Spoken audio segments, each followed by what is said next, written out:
Hooks, pace, and the hovering thumb of doom. The thumb is making a lot of decisions. Pace means different things in different contexts. You don't have to talk fast, 3 or 4 seconds, get the viewer pulled in.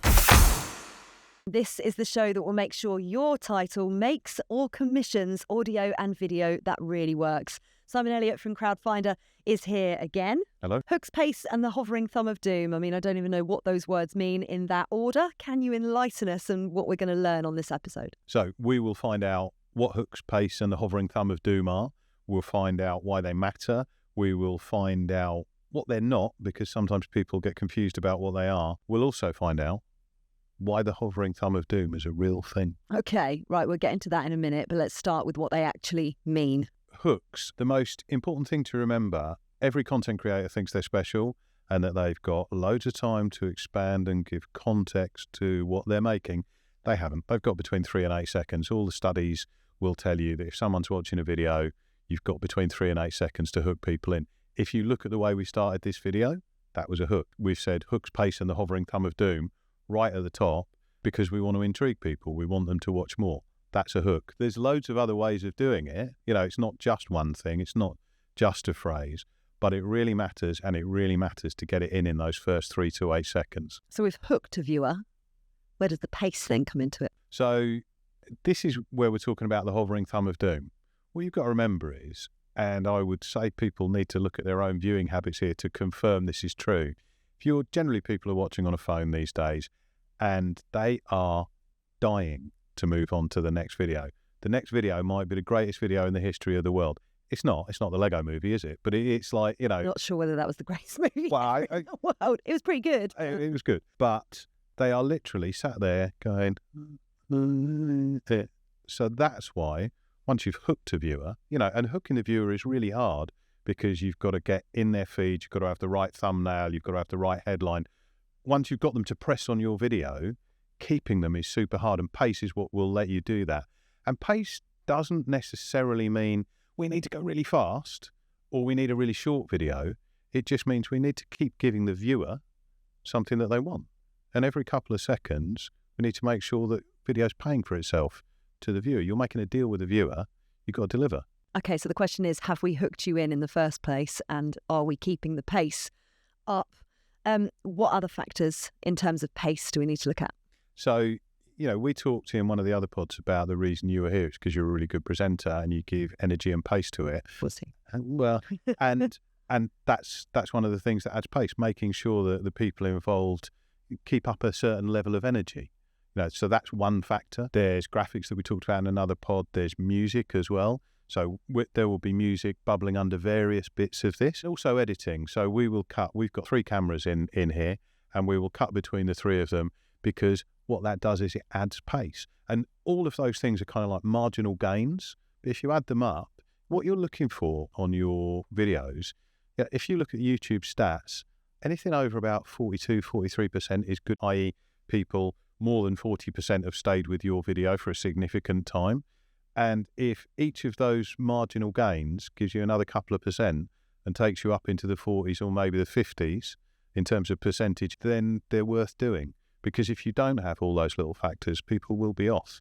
They really will, because the hovering thumb of doom is waiting to take away. You know, thumb scroll, people talk about thumb scroll, having thumb stopping videos. Genuinely, it's all about that. One of the things I used to have in a newsroom that I was taking through digital transformation was because people were so used to working in television and also had in their mind that shorter video worked better on digital platforms.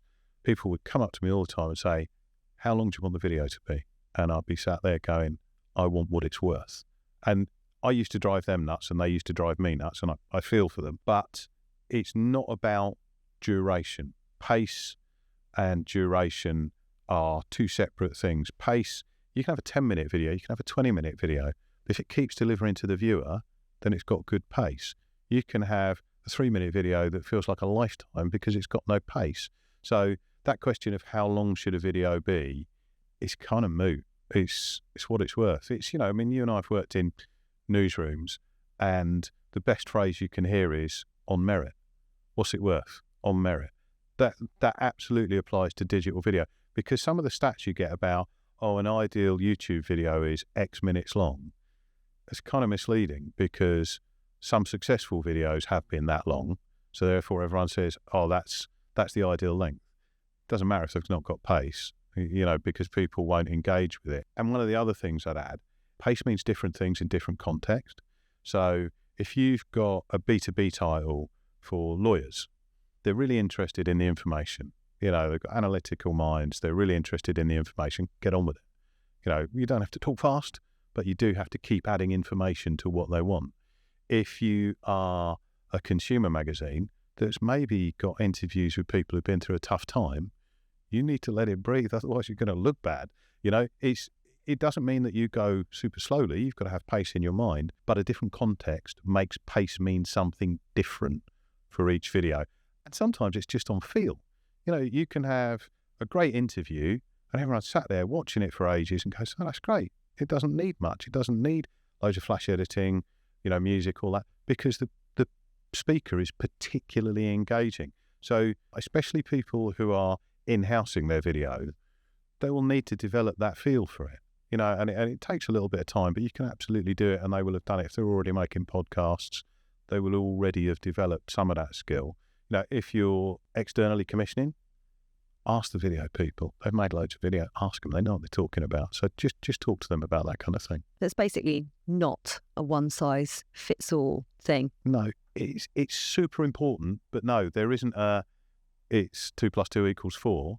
It's 2 + 2 could equal a lot of things. So, that's what pace means.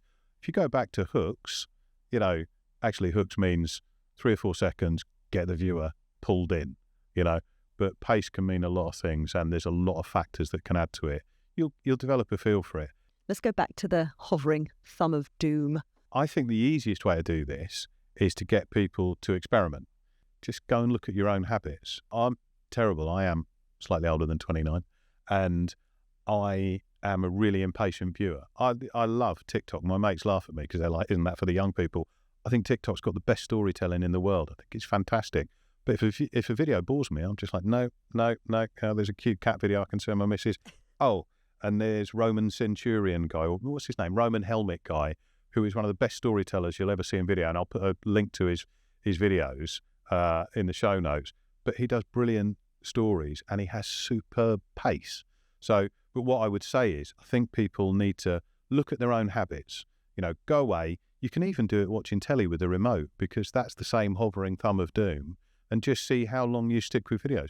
Go on Facebook, go on YouTube, go on whatever your preferred platform is, and see how many videos you scroll through before you stop, and think about what made you stop. It'll be a bit of picture. It'll be an interesting character that pops up. It might be a glitchy little effect that catches your eye.